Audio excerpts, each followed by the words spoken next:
Jadi tentang pengetahuan, Syekh Siti Jenar mirip kayak Ghazali. Dia tidak percaya panca indera sama akal. Jadi panca indera sama akal itu bisa menipu.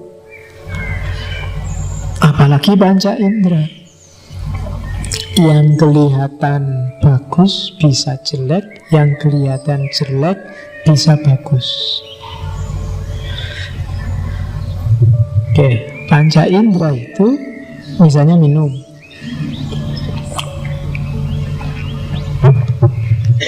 Ini kan rasanya manis. Cuma kalau setelah ini aku minum air putih biasa yang rasanya nggak manis, air putih biasa ini rasanya agak manis sekarang, karena lidahku terlanjur kena teh yang manis. Itu panca indera, gampang sekali ketipu. Apalagi gunung itu kamu lihat dari jauh kelihatan kan biru halus gitu. Begitu kamu mendekat, wah geronjal-geronjal, banyak jurangnya, banyak tikungannya, banyak tumbuhannya. Jadi kalau ada orang dari jauh kelihatan mulus, dari dekat wah geronjal-geronjal, itu berarti tipe gunung. Jadi wajahnya dari jauh mulus, dari dekat banyak tanjakan dan turunannya. Oke. Nah, itu panca indera, gampang ketipu. Bau juga begitu, lidah juga begitu. Jadi panca indera tidak dapat dipakai sebagai pedoman hidup. Jadi enak dan tidak enak fisikmu itu bukan kebenaran yang sejati.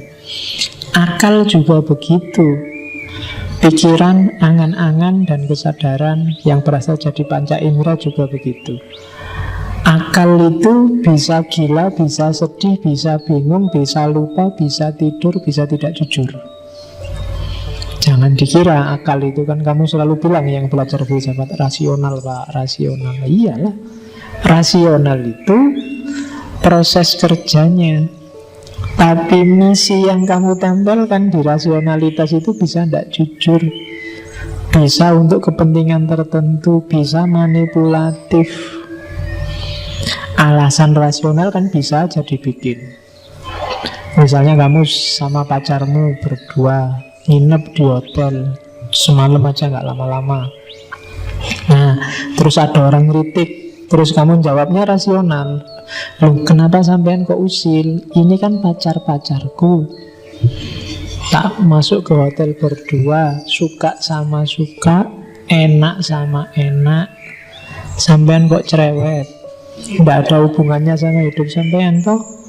Kalau seandainya ada resikonya, apa resiko jelek apa, kan kita siap nanggung-nanggung sendiri. Sampean tidak usah usil deh. Loh, itu kan rasional. Yang aku pakai narkoba ya tak pakai sendiri, beli pakai uangku sendiri, mabukku sendiri, ngapain yang lain kok usil? Akal kan itu. Gitu loh. Jadi jangan terlalu percaya sama akal. Akal bisa manipulatif.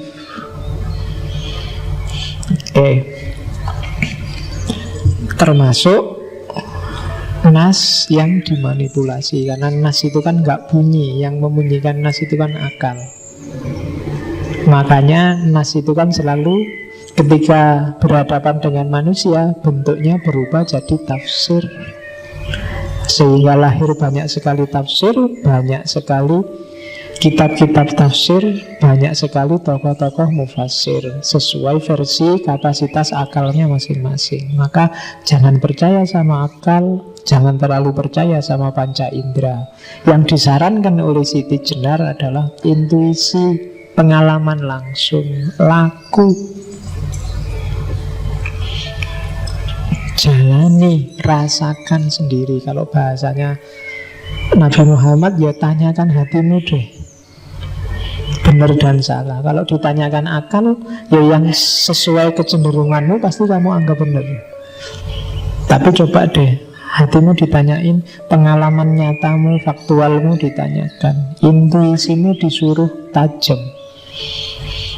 Ya biasa, ini epistemologi yang ada di hampir semua sufi. Jadi epistemologi intuisi. Kapan-kapan kita dalami itu. Terus yang keras dikritik oleh Syekh Siti Jenar adalah kelompok santri dan ulama. Makanya mereka nanti disebut kelompok abangan. Jadi menurut Siti Jenar, ulama dan santri itu hanya levelnya sembah rogo, hanya level fisik yang diopeni. Halal haram mubah makruh ngopeni fisik.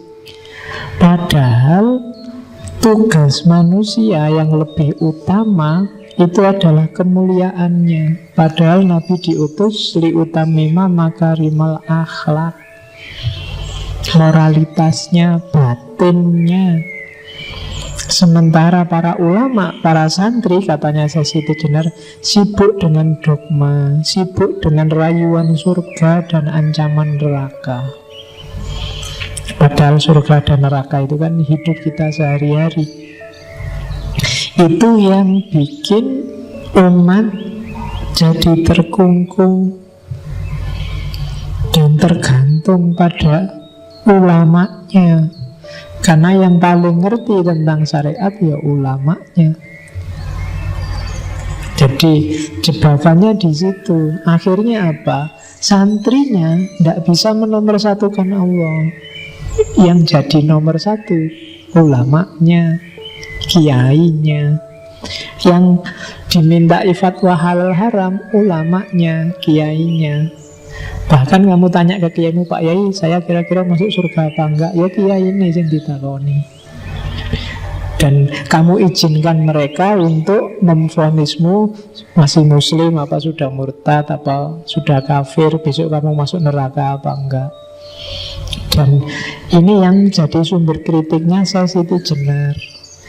Jadi relasi ulama santri itu tidak ada bedanya dengan relasi raja dan rakyat, kawulo dan gusti yang terpisah, yang hierarkis, satu di atas, satu di bawah. Dan ketika ada hierarki, itu berarti tauhid tidak bisa 100%. Ada sesuatu selain Allah yang diposisikan di atas. Kalau dalam bahasa hadis, yang di atas itulah namanya zalim, yang di bawah namanya mazlum. Dan Nabi wanti-wanti unsur akhoka zoliman au mazluman. Jadi jangan mau ada hierarki dalam hidup kita. Itu pesannya Siti Jenar. Pesannya egaliter.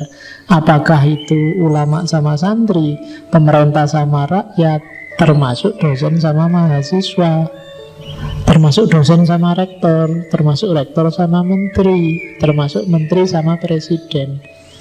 Jangan ada hierarki. Ya kita saling menjalankan fungsi masing-masing, tapi jangan memposisikan di atas. Jadi orang yang menindas atau merelakan dirinya ditindas itu sama-sama bukan muwahhid. Nah, duduk persoalannya di situ. Itulah kenapa Siti Jenar melakukan gerakan besar dengan gerakan lemah abangnya. Bikin pusat-pusat pendidikan masyarakat untuk egalitarianisme. Tentang kewalian sebenarnya agak panjang, tak potong sedikit. Jadi kenalilah sendiri guru-gurumu. Hati-hati, jangan suka meremehkan orang yang ada di sekelilingmu. Siapapun dia, siapa tahu dia kekasihnya Allah, para walinya Allah. Jadi tapi dia sendiri kelihatannya nggak ya enggak, memang wali yang sejati kadang malah nggak ngerti kalau dirinya wali. Malah justru blundernya adalah orang yang ngerti, apalagi ngaku dirinya wali, itu biasanya levelnya langsung merosot. Wali yang sejati itu digambarkan malah dia nggak ngerti kalau dirinya wali. Itu untuk jaga-jaga biar tidak sombong. Nah, kalian kenalilah orang-orang ini. Jangan sampai terlewatkan. Katanya Siti Jenar, sebenarnya paragrafnya panjang, tak potong sedikit. Kekasih Allah itu ibarat cahaya. Jika ia berada di kejauhan, kelihatan sekali terangnya. Namun jika cahaya itu didekatkan ke mata, mata kita akan silau dan tidak bisa melihatnya dengan jelas. Semakin dekat cahaya itu ke mata kita, maka semakin mata kita buta, tidak bisa melihatnya. Engkau bisa melihat cahaya kewalian pada diri seseorang yang jauh darimu, namun engkau tidak bisa melihat cahaya kewalian yang memancar dari diri orang-orang yang terdekat denganmu. Maka jangan meremehkan orang, jangan merendahkan orang, jangan melecehkan orang dalam bentuk apapun. Karena selain bahwa jangan-jangan dia wali, jangan-jangan dia dicintai Allah, juga aktivitasmu melecehkan dan meremehkan orang itu menunjukkan kesombongan, menunjukkan kamu memposisikan dirimu sebagai Tuhan baru, menunjukkan anak al-haq, menunjukkan kamu ngaku sebagai engkaulah yang paling benar. Dan anaknya bukan anak Allah, tapi anak yang egois, anak yang menunjuk dirimu sendiri, bukan Allah. Nah, itu arahnya sesi Jenar ke situ. Jadi jangan sampai, makanya nasihatnya si Abdul Qadir Jailani kan gitu, ketemu siapapun anggap dia lebih dekat pada Allah dibandingkan kamu. Kalau ketemu yang lebih muda, anggaplah wah dia dosanya masih sedikit, dosaku lebih banyak, mesti aku lebih tua.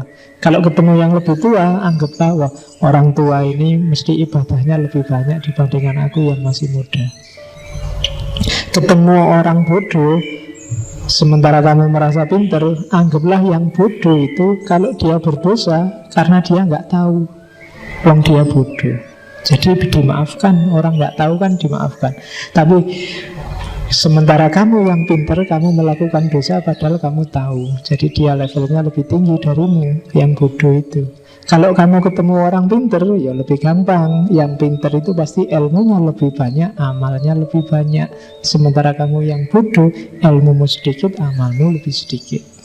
Jadi cara mengambil sudut pandangnya selalu di bawah. Jangan ngambil yang di atas, nanti lahirnya sombong.